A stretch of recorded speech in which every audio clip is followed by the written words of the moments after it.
Halo Sobat Data, selamat berjumpa kembali di channel ini sama saya App Hidayatullah.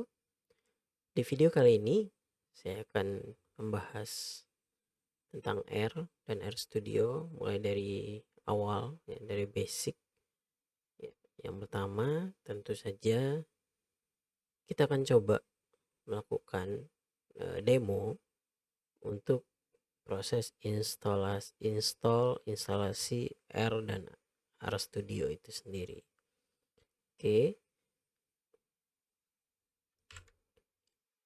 Nah, sebelumnya saya ingin informasikan dulu bahwa eh, saya dan dosen saya Pak Bagus Hartono sebagai penulis utama dan saya sebagai penulis kedua, kami berdua berkolaborasi membuat atau menulis sebuah buku dengan judul Visualisasi Data yang Efektif.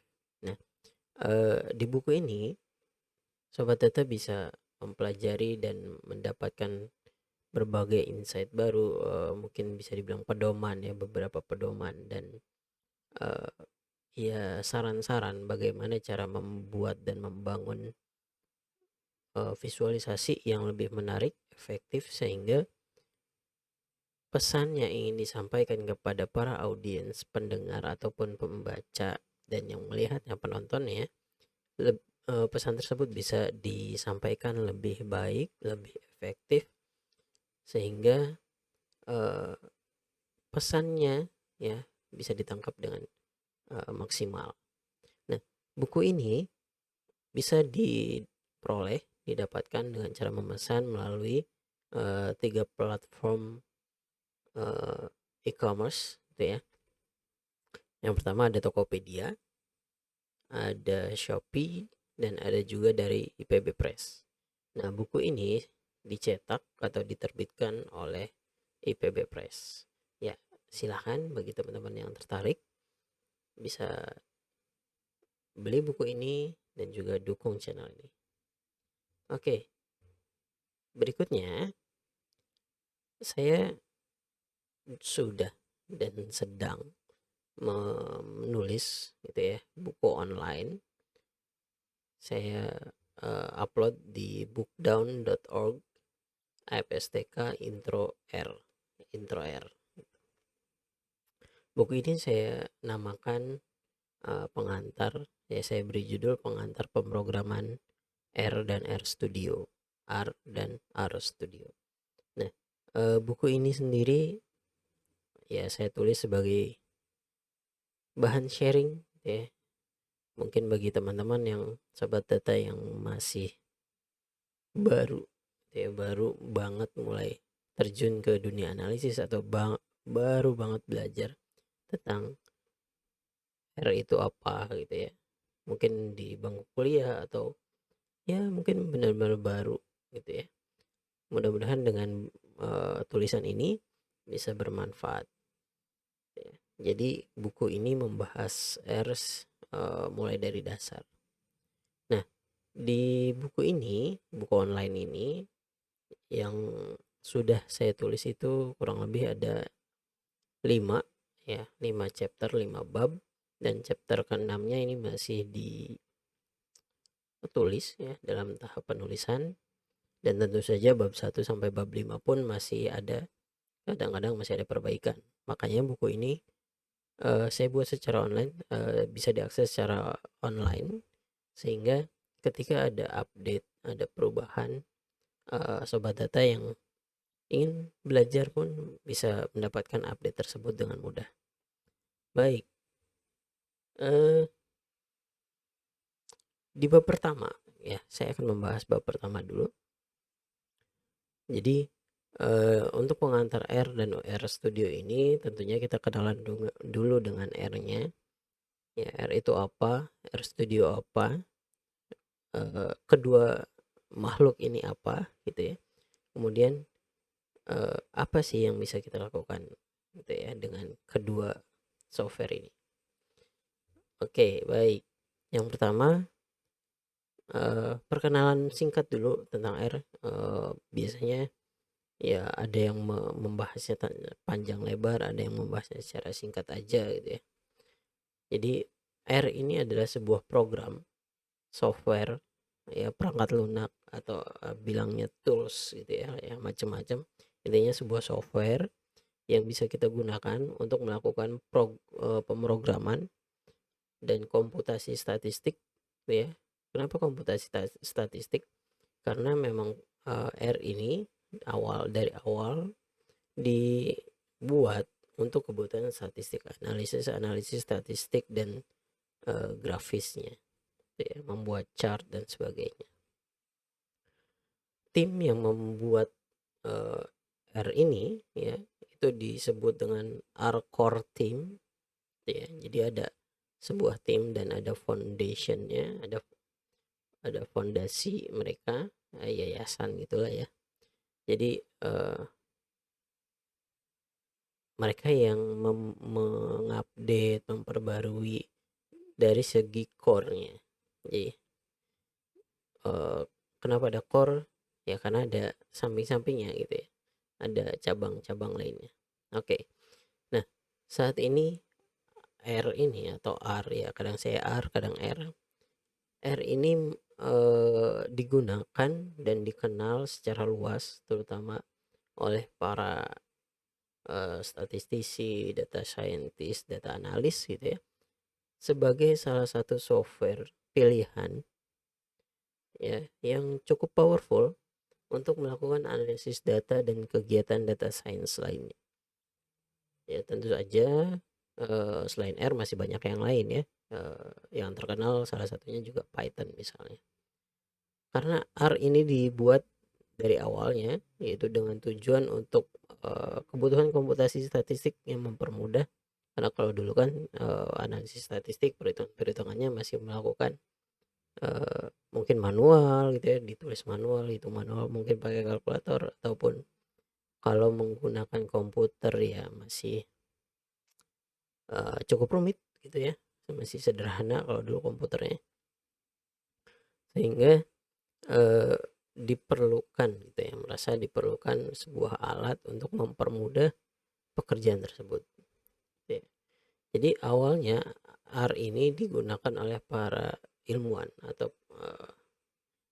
researcher gitu ya, periset ya, maupun akademisi. Nah, tapi seiring perkembangan teknologi gitu ya dan perkembangan zaman tentunya, cakupan dari kemampuan R ini semakin berkembang, semakin jauh berkembang gitu ya. Selain sebagai bahasa pemrograman untuk kebutuhan statistik, R sendiri juga eh, menjadi jauh lebih luas daripada itu gitu ya. Misalnya bisa digunakan untuk membuat sebuah eh, aplikasi website, berbasis website maksud saya. Sebuah aplikasi berbasis website, baik itu berupa dashboard, eh, aplikasi untuk input data dan sebagainya ya. Bisa juga untuk update report, membuat REST API, membangun model tentunya salah satunya itu ya. Jadi eh, kemampuan R ini udah sangat berkembang dibanding dengan awalnya. R ini awalnya dikembangkan, dibuat oleh Ross IHK dan Robert Gentleman. Oke, makanya ada yang bilang itulah kenapa namanya disebut dengan R.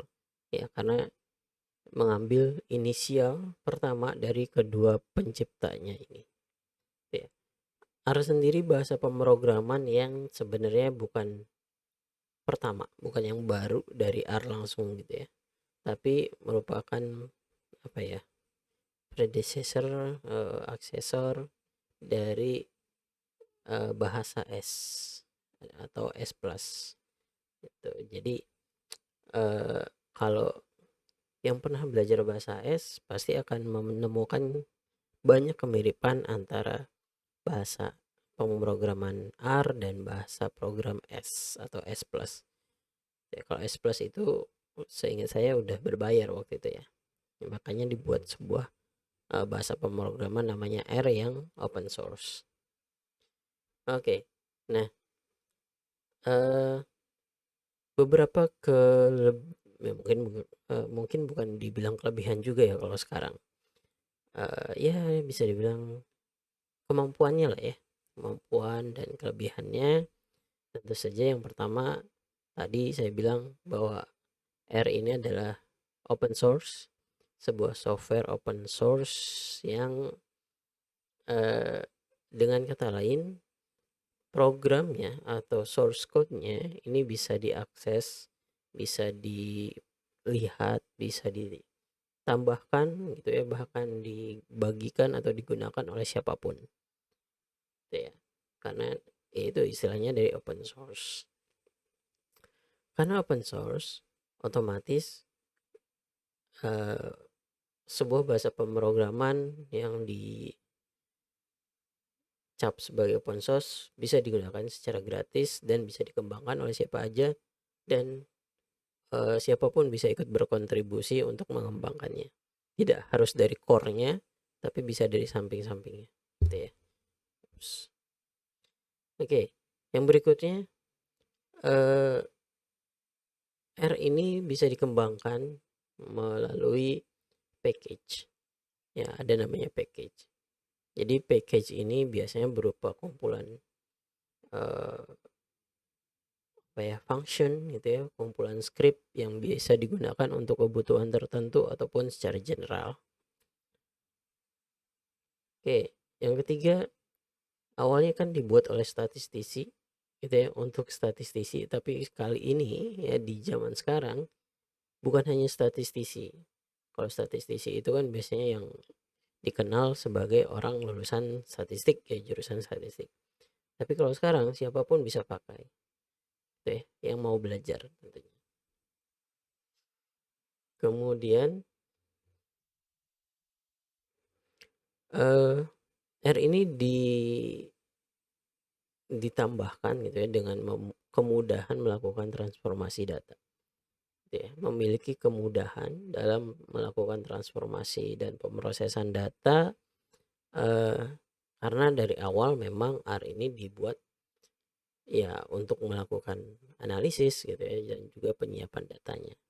Apalagi sekarang sudah banyak package-package tambahan seperti Tidyverse tentunya, yang mungkin sudah sangat terkenal, ataupun yang lain misalnya data table dan sebagainya. Oke. Kemudian salah satu kelebihan yang memang diakui oleh banyak orang, termasuk juga para pengguna software analisis yang lain ya, software analisis data yang lain, yaitu kemampuan R dalam menghasilkan grafis atau eh, grafik statistik yang ya bisa dibilang sangat bagus gitu ya dibanding yang lain. Salah satunya yaitu dengan package ggplot2 atau ggplot2. Package ini menjadi salah satu package yang paling banyak di-install, ditambahkan ke dalam sistem R para pengguna R ini. Ya. Tentu banyak lagi package-package yang lain seperti Plotly, ada lagi Highchart gitu ya, dan masih banyak lagi yang lainnya. Kemudian R juga bisa digunakan untuk membuat reproducible report gitu ya. Salah satunya menggunakan R Markdown dengan konsep atau core-nya dari Markdown. Jadi nanti kalau kita membuat laporan rutin misalnya, outputnya baik itu berupa Word, berupa Excel, ataupun PDF langsung gitu ya, atau PPT misalnya PowerPoint, itu bisa kita lakukan langsung dari R. Yang berikutnya yang tadi saya bilang bahwa R ini bisa digunakan untuk membuat aplikasi. Aplikasi apa sih ya? Aplikasi interaktif, baik itu di mobile ataupun di PC web browser ukurannya gitu ya. Jadi berbasis web ataupun ya memang berbasis aplikasi juga, tentu masih ada pengembangan selanjutnya. Nah, salah satunya adalah package Shiny ya, dan semua pengembangannya ya, Shiny JS, Shiny Dashboard dan yang lainnya, dan ada juga Flex Dashboard. Jadi package-package ini terutama Shiny yang paling banyak terkenal bisa digunakan untuk membuat visualisasi ya, salah satunya seperti dashboard yang interaktif gitu ya, dan biasanya menjadi sebuah produk eh, dari kegiatan sebuah data science gitu ya. Nah, yang terakhir, last but not least, apa istilahnya, last but not least gitu ya, yaitu salah satunya adalah membuat REST API. Jadi eh, kemampuan R ya bisa kita tingkatkan, salah satunya untuk membuat REST API, sehingga bahasa pemrograman lain ya ketika ingin mengambil data atau berkomunikasi dengan R, misalnya R menghasilkan output apa, katakanlah data dan sebagainya, dan kita ingin berkolaborasi gitu ya dengan pengguna software lain, misalnya dengan Python dan sebagainya, atau Java dan JavaScript dan sebagainya, kita bisa membuat output dari R ini menjadi sebuah REST API itu, sehingga kemampuan komunikasi antar software ini bisa lebih seamless gitu ya, uh, lebih baik gitu ya. Package-nya salah satunya yang paling terkenal untuk membuat REST API di R yaitu adalah Plumber. Nah, itu salah satu, ya enggak salah satu sih, beberapa kemampuan R yang menurut saya perlu ditonjolkan gitu ya.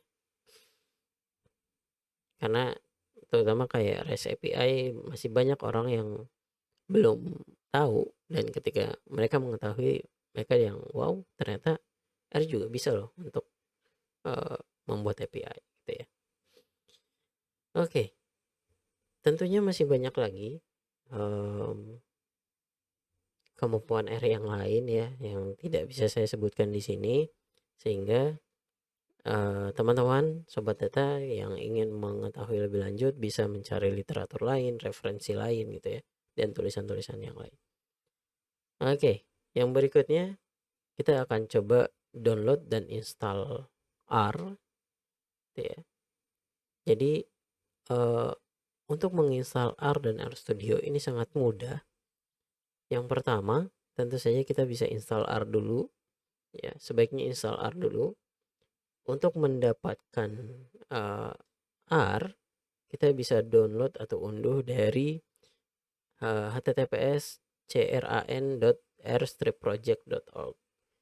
Oke, kita ketik di sini cran.rstripproject.org. Oke. Nah, karena saya pakainya Windows, jadi saya akan contohkan untuk penggunaan Windows. Nah, di halaman, kalau saya bilangnya CRAN ya, di halaman CRAN ini, halaman utamanya, teman-teman bisa install ya, download, maksud saya bisa download untuk beberapa tipe OS ya, baik itu Linux, Mac OS ataupun Windows. Nah, saya akan pilih Windows. Oke, kemudian untuk mendownloadnya kita klik install R for the first time. Nah, kemudian kita akan diarahkan ke halaman downloadnya. Ketika saya membuat video ini, versi terbaru dari R ini adalah 4.1.2 untuk Windows. Ya, harusnya untuk Linux dan macOS juga masih sama. Nah, untuk downloadnya kita tinggal klik saja download R 4.1.2 for Windows. Ukurannya sekitar 86 MB. Kemudian bisa untuk 32 dan 4 bit. Harusnya sih zaman sekarang ya ini 2002 udah.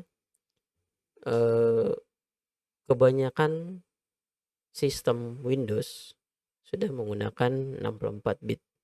Rasanya kalau 32 bit ini mungkin PC atau laptop Windows yang berbasis Windows yang masih lama gitu ya. Oke, tinggal download.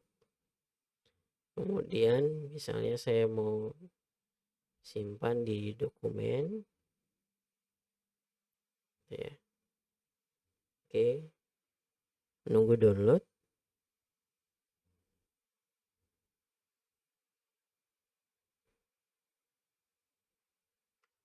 Oke, downloadnya di saya udah selesai. Tadi saya skip dulu.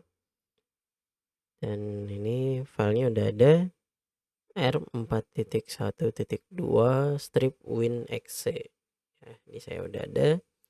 Nah, untuk install ya, memasang R ini, kita bisa double klik aja atau tekan enter. Oke, nah nanti muncul pop up, do you want to allow this app to make change to your device? Kita klik yes. Nah, kemudian ada pilihan bahasa yang ingin kita gunakan. Ya, saya pakai bahasa English aja. Kemudian saya oke. Tinggal ini sebenarnya tinggal next aja. Ya. Next. Nah, karena saya udah pernah install, maka ini ada pop up gitu ya. Ya, mungkin ini sekedar warning. Oke, kita lanjutkan aja. Gak masalah. Nah, pilihannya di sini ada 32 bit. Ini sebenarnya dikepilih ini ya, ke checklist ini. Tapi karena saya pakainya 64 bit, jadi saya nggak perlu yang 32. Jadi bebas aja teman-teman, bisa menyesuaikan. Kemudian next, next aja. Seterusnya next aja. Oke, nah karena ini lagi dibuka, jadi nggak bisa. Oke, kalau udah ini harusnya nanti tinggal nunggu selesai, akan ya berjalan sampai selesai gitu ya. Tinggal tunggu aja. Setelah itu nanti finish. Ini saya cancel karena sudah dibuka, sudah diinstal. Oke. Yang berikutnya ya, tadi saya mengikuti ini. Nah, yang berikutnya kita bisa jalankan R dari sini. Kita cari di menu start PQR ini. Nah, kebetulan karena saya cukup sering update gitu ya. Jadi saya memiliki beberapa versi R yang sudah saya install dan tanpa saya uninstall ya, ketika saya update yang sebelumnya nggak saya uninstall, terutama yang terakhir-terakhir gitu ya. Oke, nah tadi saya install yang 4.1.2 ya teman-teman sobat data. Kalau misalnya tadi installnya sudah selesai, ini tinggal di klik gitu ya. Nah, ini tampilan R-nya. Oke, di sini ada keterangan R version ya 4.1.2 update pada tanggal 1 November 2021 dengan code name itu Bird Hippie. Oke, 64 bit ya. Nah, ini tampilan R-nya. Ini adalah konsol. Oke. Nah, biasanya orang yang baru kenal R mungkin hanya akan melihat ini aja. Tapi yang sudah sering menggunakan R dan mendapatkan informasi tentang R Studio, mereka akan lebih senang untuk menggunakan R Studio. Apa itu R Studio? Oke, saya close dulu yang ini. Oh, nggak usah deh. Oke, kita buka RStudio, rstudio.com.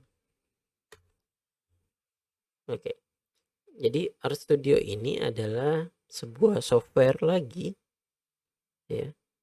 Jadi RStudio ini adalah sebuah IDE. IDE itu maksudnya Integrated Development Environment. Awalnya dibuat khusus untuk R, makanya namanya RStudio. Tapi sekarang ini bisa digunakan untuk beberapa bahasa pemrograman yang lain, dan salah satunya adalah Python misalnya. Jadi hampir semua pengguna R yang sudah tahu tentang RStudio, mereka akan lebih memilih untuk menginstal RStudio. Ya, setelah install R akan install RStudio juga. Oke, dibanding menggunakan Argui. Argui itu yang ini. Oke. Jadi kita bisa install dulu. Oke. Nah, ini RStudio webnya ya. Ini kita bisa download dari sini, atau dari sini juga bisa di produknya. Ada RStudio, ada RStudio Server, ada Shiny Server, ada RPackage. Ya, kemudian untuk yang hosted service, artinya yang disediakan oleh RStudio sendiri, itu ya. Jadi berupa cloud, ada RStudio Cloud, RStudio Public Package Manager, ada Shiny Apps IO atau Shiny Apps IO. Ini untuk yang versi gratis gitu ya. Kemudian untuk yang profesional atau berbayar ada RStudio Team, RStudio Workbench, ini lebih kayak RStudio Server Pro gitu ya. Kemudian ada RStudio Connect, ini hampir sama dengan Shiny Apps IO tapi lebih general ya, bisa untuk macam-macam layanan yang disediakan oleh RStudio sendiri. Kemudian ada RStudio Package Manager. Nah, untuk kali ini kita install RStudio. Kita pilih RStudio. Oke. Nah, ini. Kemudian kita pilih RStudio Desktop. Download RStudio Desktop. Oke, nah ini ada beberapa pilihan. Ada RStudio Desktop, RStudio Desktop Pro, RStudio Server, dan RStudio Workbench. Previously RStudio Server Pro. Ya. Jadi dua ini gratis, RStudio Desktop dan RStudio Server.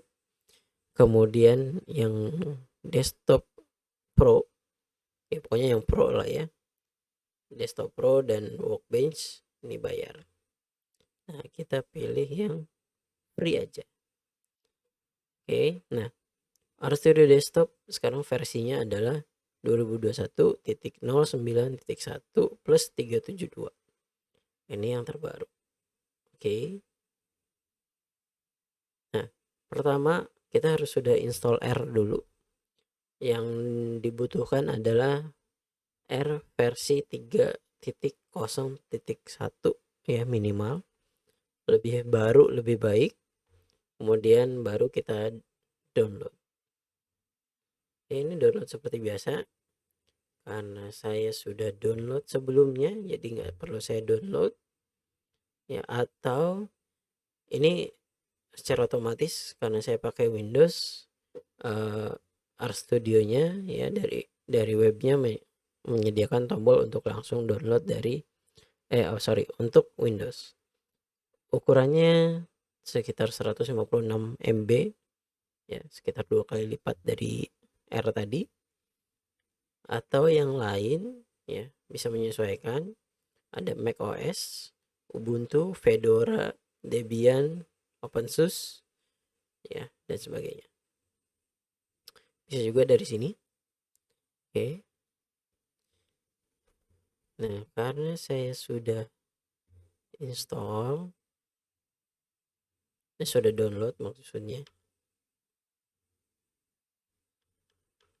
Nah, ini ya.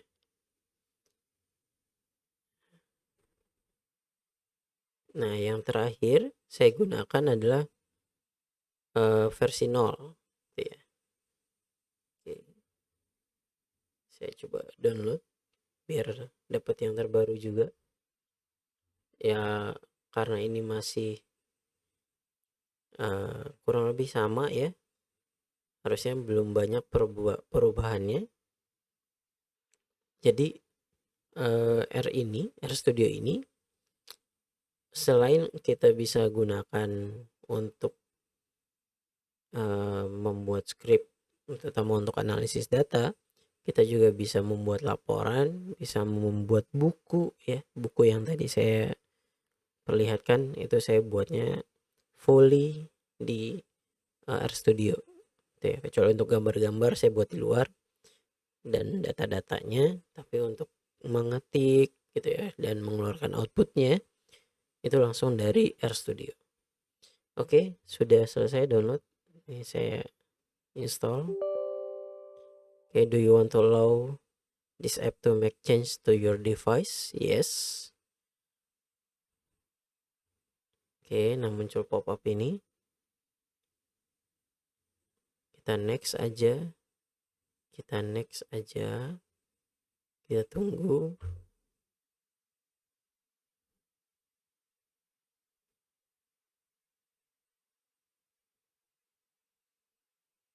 Oke. Ya, sambil menunggu. Apa sih perbedaannya gitu ya antara R sama R Studio? Karena masih banyak orang yang terutama yang baru mulai gitu ya. Baru mulai mengenal R dan R Studio sering salah gitu ya dalam menyebutkan, terutama dari ketika menyebutkan versi. Ketika kita menyebutkan R berarti versi yang kita sebut adalah yang tadi 4.1 dan seterusnya. Kalau R Studio itu yang versi misalnya kalau kemarin 1.4 ya, bukan 4.1 tapi 1.4 sekian, atau yang baru ini versinya 2021.09.13.72 gitu ya. Oke, ini kita finish. Kita sudah selesai install keduanya. Nah, sekarang kita lihat R Studio. Kita cari ya. Ini ada R. Oke, nah ini ada R Studio. Ya, kita pilih.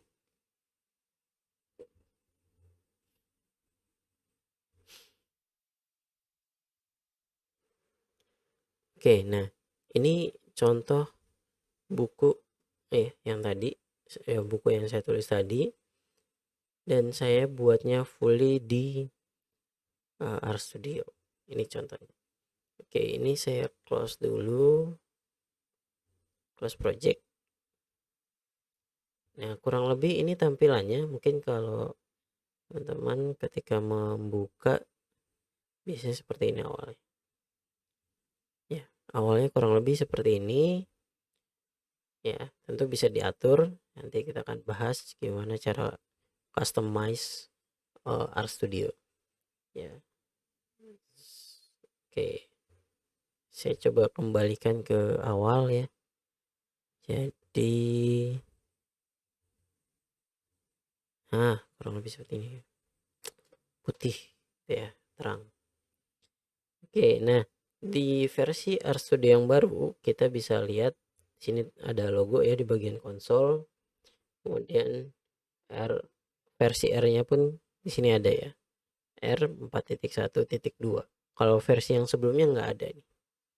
Ya, kemudian ini adalah current working directory-nya. Kita sekarang bekerja di folder apa? Gitu ya. Nah, ini sama dengan R GUI tadi. Ya, R version 4.1 2021 11.01 bird heavy. HIP gitu ya, 64 bit. Jadi ini sama. Konsol yang di sini ini sama dengan konsol ini. Gitu. Nah, terus gimana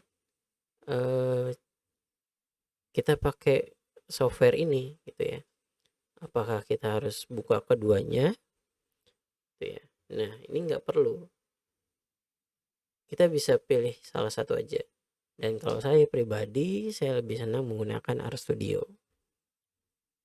Jadi ini saya close aja ya.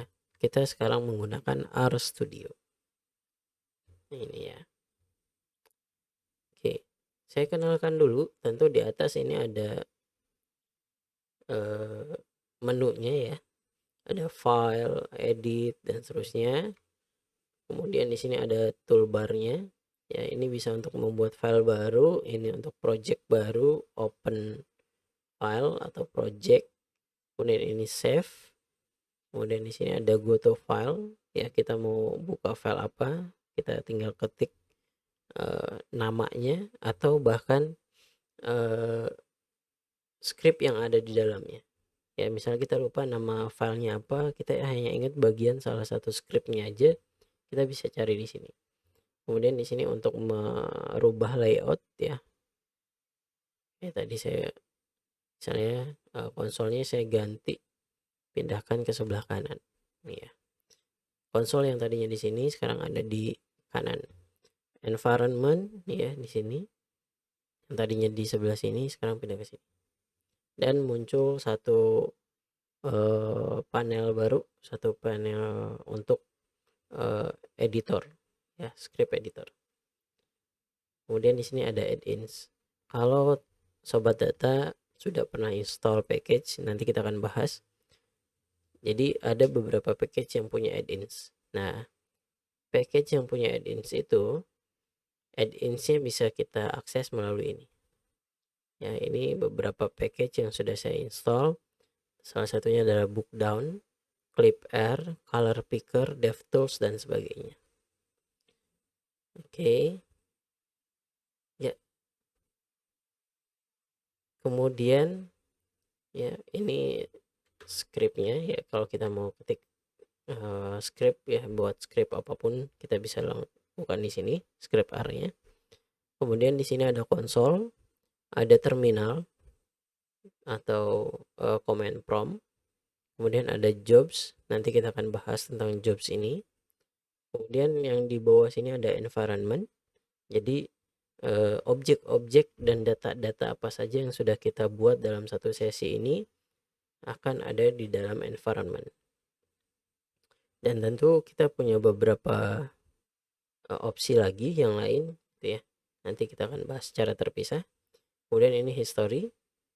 Ya, ini kita sudah menjalankan script apa aja. Kemudian ini connection, kita bisa lakukan ke menghubungkan RStudio dengan database misalnya salah satunya. Oke, kemudian ini tab tutorial. Nah, ini baru ya di RStudio. RStudio yang lama belum ada, di versi yang baru ini udah ada. Jadi kita bisa belajar R dari sini. Kemudian di sebelah kanan pojok kanan bawah ini ada files, kemudian plots ya. Jadi kalau file ini ya, ini seperti Windows Explorer aja ya, tapi langsung disematkan di sini. Kemudian plots ini adalah bagian yang nanti menampilkan plot, biasanya yang statis gitu ya, akan ditampilkan di sini. Kemudian di sini package. Jadi ini list package-package yang sudah kita install ataupun yang sudah ada dari bawaannya R ketika kita install. Kemudian ini panel help-nya.